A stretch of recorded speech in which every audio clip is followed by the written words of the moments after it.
Good morning. It's September 23rd. This is Long Live Dante, day number 1. We've been celebrating the life of Dante all week, leading up to September 23rd and September 24th, which are Long Live Dante days for the weekend, because this is when everything began to change for my son and the life of his family.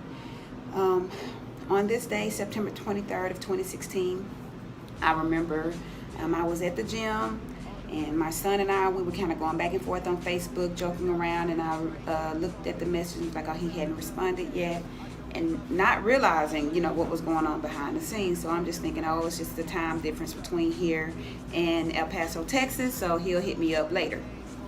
So I continued my workout, and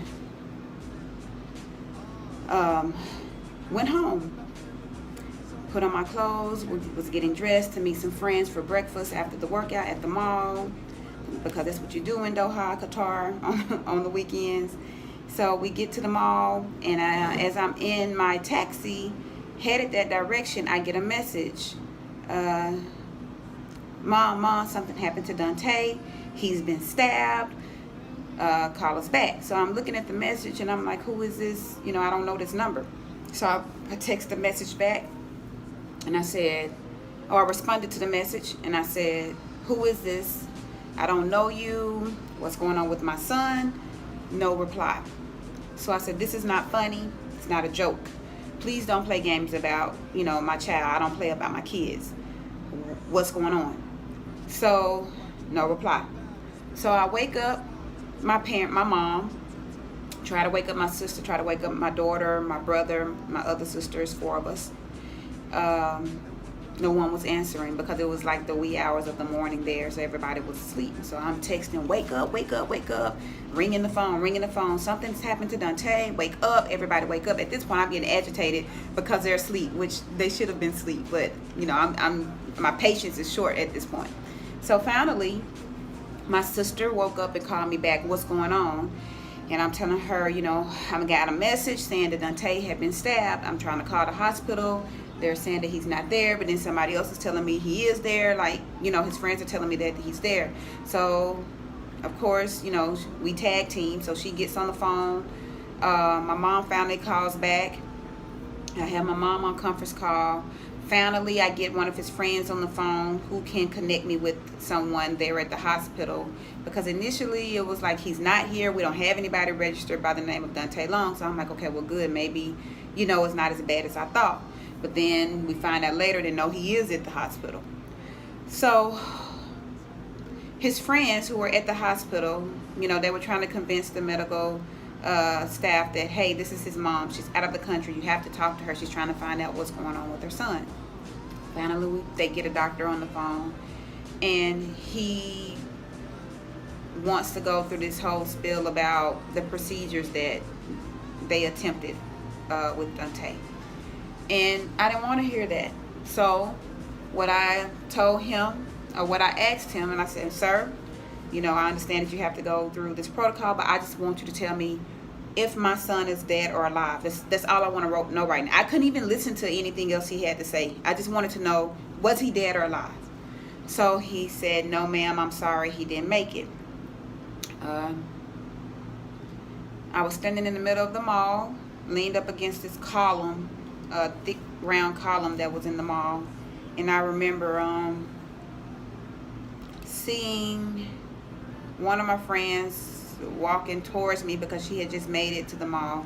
The other friend was already there, and I'm telling him, come. He's looking at me like, what's wrong? And I'm like, leave out of the cafe and come closer, because I'm trying to find out what's wrong, but something is wrong. And so he finally walks over. He can hear the conversation, but he remains calm. So I get this news that he's no longer alive, and I remember dropping, falling to the ground. And I remember the friend of mine picking up the phone, letting them know who he was. It must have been nothing but God to have him there, because this is his everyday job. He works for EMS in Doha. That's what he does. So he knew how to respond in emergencies. He could better comprehend what was being said than I could at the time. So he was definitely the perfect person to be there. My sorority sister was also there. It's just like the right people were there, because they remained calm. They took control, and that's what they do anyway. Both of them work in the medical industry. So they got me back to my apartment, and I remember just hurting. My heart was broken. It felt like when I heard the doctor say he's no longer alive, I don't know, it felt like if you dropped some heavy glass item and it just shatters. That's how it felt inside of my body, like this, a shattering of some sort, a ringing of some sort, like a bunch of broken pieces. And because I'm typically the type of person who likes to kind of manage at least my surroundings or control my surroundings, it immediately felt like everything was out of my control. And I'm not so sure if I was more frustrated about that, or just the fact that someone had just told me that I lost my son. So I cried, for a good bit. But then at some point I remember I stopped crying. Even through the tears, I remember trying to pack. I remember people showing up, my team, like my people, like the people who I know care about me, the people, my support system that was in Doha. They showed up, and they were there. And I can't tell you what was going on. Like, they could probably tell you better than I can what I was doing. I just remember I needed to get home, and I needed to get my things packed. And in the back of my mind, I kind of had a feeling that it would be a while before I would be back in Doha, so let me make sure everything else is packed. I never thought that I would be, like, not returning to Doha. I just thought it would probably be, I just had this intuition that it would be a while. Even though I heard the news, even though I heard what the doctor told me, the immediate action is my immediate reaction is the reaction that you generally have when you hear news like that. But I didn't connect to it, I heard it, but I wasn't connecting. I was responding but I wasn't connecting. So I get on the plane and I begin to see people post things on social media on my son's Facebook page, because I was looking at it. I heard what happened. I know what the doctor told me, but for whatever reason it wasn't resonating in me that this really happened. So I go to my son's Facebook page. I actually called his phone. I go to his Facebook page to see if he had posted anything. I go to my page to see if he responded to my post. Even after I heard everything that took place, even after I heard them say he was no longer here, I'm still looking for my son. I didn't want anybody posting anything on my son's social media page or my page about rest in peace, blah, blah, blah, blah, blah, blah. So when I saw it, the first thing I said was, Deja, Tip, Deja's my daughter, Tip is my sister, somebody get control of this page. I don't want anybody posting anything on my son's page. And I was adamant about that. And my family, like, our village is so strong. And they made sure no one was posting any kind of messages. If they did, they would, it was immediately deleted. Finally made it to El Paso, touched ground, and I don't think I cried anymore, like after I initially got the news, because I was thinking in my mind, okay, what needs to be done? Where are his belongings? Organizing things on the ground until I get there, trying to get my mom, my sister, my daughter to El Paso until I got there to figure out what was happening, touch bases with the military because he was in the Army, just trying to figure out what was happening, and just trying to process everything and trying to hold it together, because that was a long flight from Doha to Texas. I get there and it's just all about taking care of the business. Where's the car? Is this taken care of? Did you all get the paperwork done with the military? Where's his body? How do we pay for the services? Just strictly taking care of the business.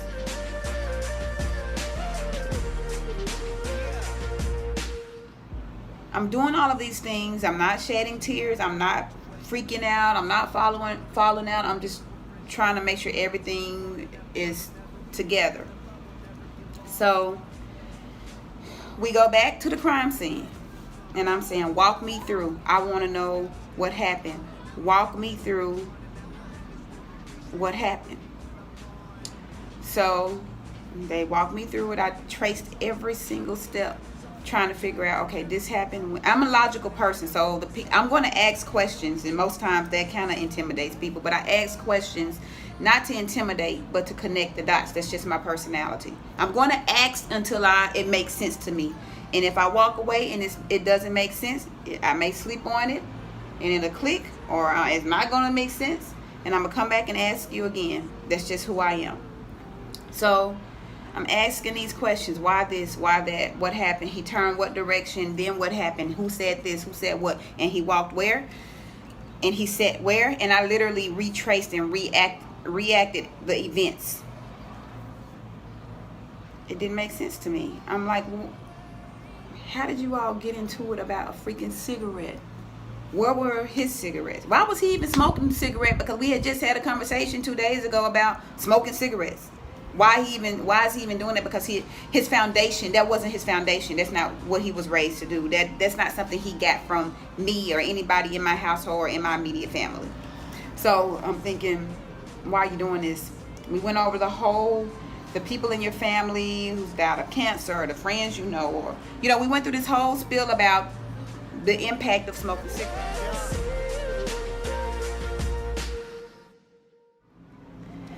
So Dante's friends wanted to do a candlelight vigil for him. And I remember during that vigil, someone was smoking a cigarette, and I just lost it. I think they can remember it, but I lost it. And I'm thinking, my son, you're here because my son was killed over a fight about a cigarette, and here you are smoking cigarettes. So I'm like, put out the cigarettes. I don't understand it.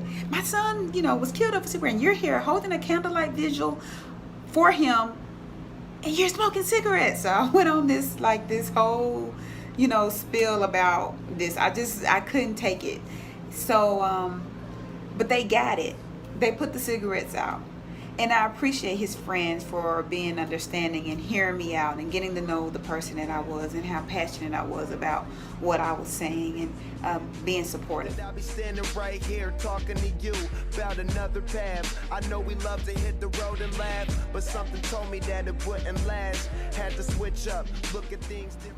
It was nice to be able to have a conversation with them about who I was and my expectations of my son, regardless of the Danny Dope person that they knew. I didn't know who Danny Dope was. I knew Dante, because that's the name I gave him. Dante Nakin Dwayne Long. That's who my son is. I didn't raise Danny. I raised Danny Dope, I guess, but I really didn't know who that person was that he was transitioning into, and that's another topic for another day. But one thing I do know is when I began to doubt who I was as a parent, they would always say he was afraid of his mom. He was afraid of disappointing you. He loved his mom. He was proud of his mom. All he talked about was his mom. And that made me feel a little bit better, because I was really, really, really doubting myself. I was struggling with that. Like, how could this have happened? How could I have not protected my child? And I still have those doubts periodically. And unless you've actually gone through the loss of a young kid who died doing something that you didn't teach them to do, you're not going to understand what that feels like. You can say it was God's will, or you can say you can't control the moves of your children once they become a certain age. Yeah, I understand that. I know that. I mean, I remember as an educator telling parents that same exact thing. But until you've lost a child, you don't really understand the insecurities that it creates. The confidence that it chips away. You just, as a single parent, I didn't have help raising my children outside of my family. Their father wasn't involved. So I remember all of their life, I'm like, I refused for you to be a statistic. I hated it. Like, it irked me. It's just assumed that because you come out of a home of a single parent, you're going to turn out to be, a dropout or in jail or dead or whatever. So I fought very hard to work against those statistics, just for my son to end up being a part of some of those statistics. So it's like, where did I go wrong? And the same way I retraced the steps of how he got killed, it's the same way I retraced the steps of my parenting and trying to figure out where I went wrong. And maybe I didn't go wrong. Maybe this was just what he was supposed to do in the time that he was supposed to do it. I remember that night when they held the visual and telling his friends, I don't care what happens, find the person who killed my son by any means necessary. I don't care how you find him. I don't care what happens when you find him. I just want him to pay. I remember that I was angry. I was angry at the person who killed my son. I was angry at my son for being in the situation because in my mind, he knows better.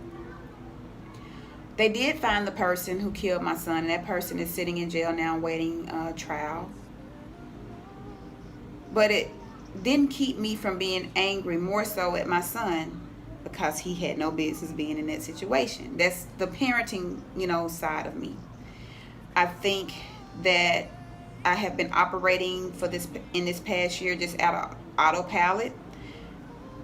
I know logically what happened, but I'm still not really connected to it emotionally. If I feel like I want to cry, I fight back those tears for several reasons. One, what can I do about it? Like, I can cry, but it's not going to bring them back, right? If I cry, is it going to be a situation where I'm not going to be able to stop crying because I've experienced being depressed before and how hard it is to pull yourself out of that depression. I question my faith, and if I really believe that things happen because it's God's will, then why would I be upset about this happening if it was God's will? These are all the things that go through my mind. If I cry, or if I get upset, or if I show or have any kind of emotions about this, how will I be able to support my family and support my daughter when they're having their moments of grief? Then what is grief? And what is this process? And is it even real? And who said you had to go through these steps and the processes of grief and blah, blah, blah, blah, blah, blah, blah? Do I even believe in that? Because I'm not where everybody deals with the situation differently. I'm just not there yet. Have I accepted my son being gone? No, because in the back of my mind, I'm thinking, I haven't heard from him, but it's been so many things and so many loose ends that I'm having to tie up that were his, that I really haven't had a moment to just sit down and reflect the way that I'm reflecting now. Because I've been busy. Since the day he passed away, I have been busy with handling his affairs, busy with running away from the situation, busy with just trying to keep my head above water, busy with trying to make sure that my daughter is okay because she lost her brother, busy with just trying to make sure that I can survive and continue to live a life, which is where Live Long came from.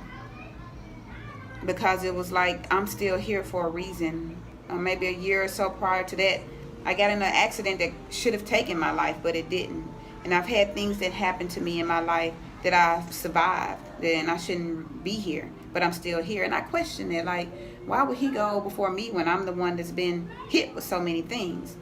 I don't know why. But when I go back and I listen to his music, I go back and I look at some of his text messages or some of his Facebook messages, it was almost as if he knew the day would come one eventually. Sometimes I have a moment where I'm at peace with the fact that, it's good that he doesn't have to deal with all of the crap in the world and all of the things that his decisions left behind. I'm his mother. I'm carrying that load. I'm taking care of it. That's my job. My job is not to cry because I'm not the first person who's lost a loved one. I'm not the first person who's lost a son. That's kind of how I view it.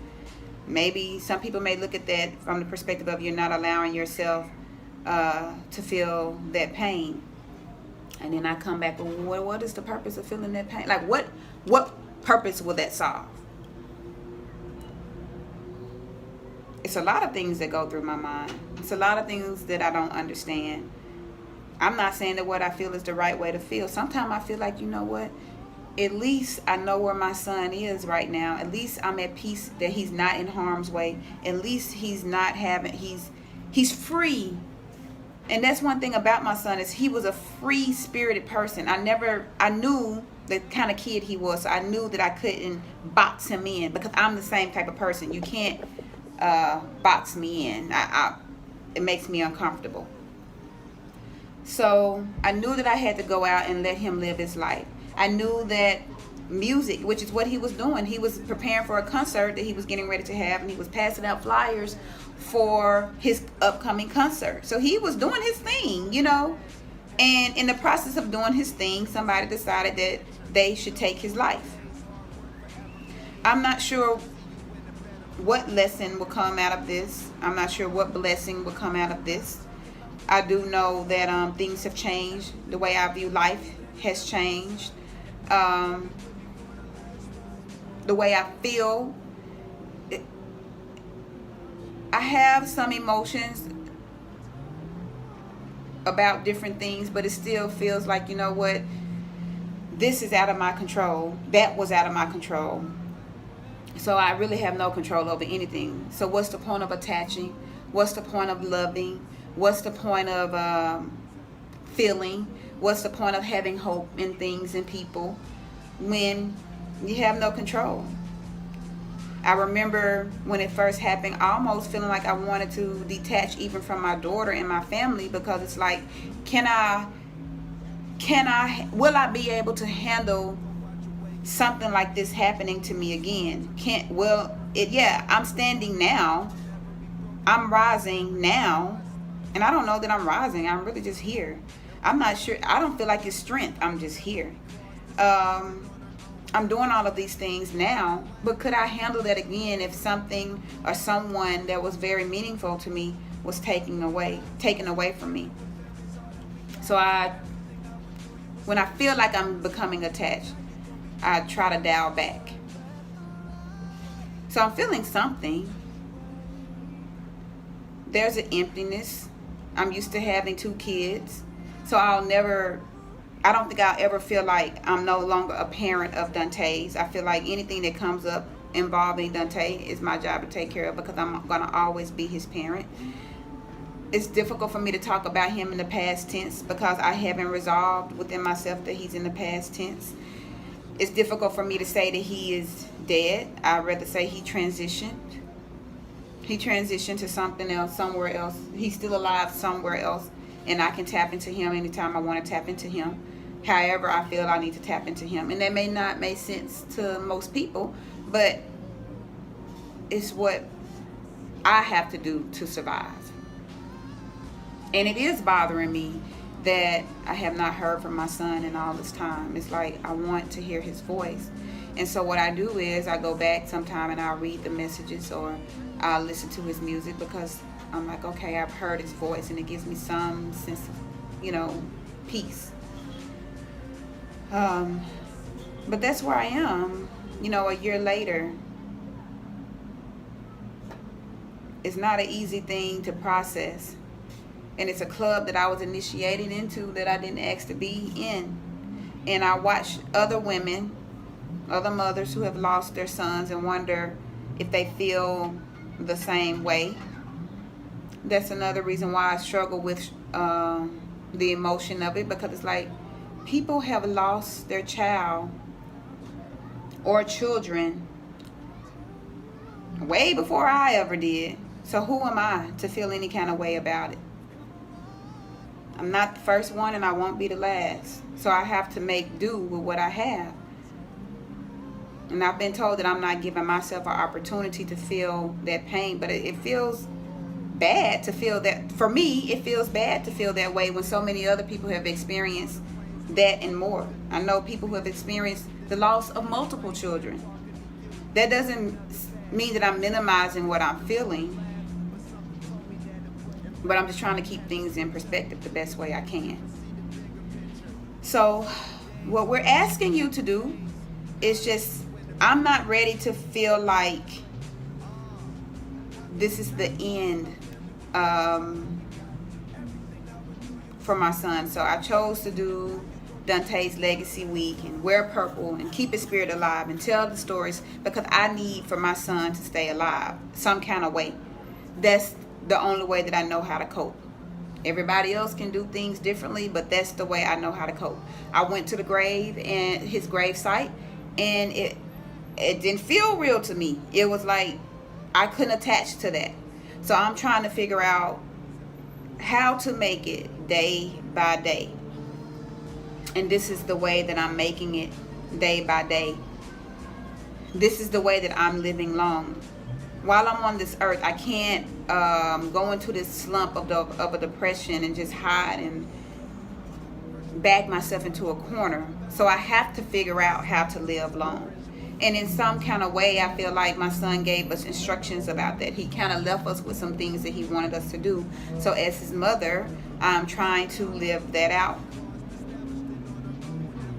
But I often question, why am I still here? What else is there for me? What else is there for me to do? And I'm trying to make sure that when I find that answer out, I'm doing those things since I'm still here. And so what I'm asking is just that you go purple. Share your stories about Dante. Don't really call them memories, and don't do any RIPs and blah, blah, blah. Don't do that, because it's just finalizing things, and I'd rather just believe that he's here. He's here. He's just not here in the physical presence. And I believe that he's happy about how we are celebrating his life. And it's my family's job to shape the story of his life. And my son, he was a good kid. And maybe instead of looking at it as he died, maybe look at it as he graduated from this phase of life. He graduated. I don't know. That may not make sense to most of you, but I'm just trying to make it work for me. So we're going to celebrate his graduation. We're going to celebrate his transition. And we're going to help him to live long. I'll be back with some more videos and the process and the different things that I'm going through. And I'm hoping that this helps you with whatever it is that you may be going through. And I appreciate all of the support. All right. Peace out.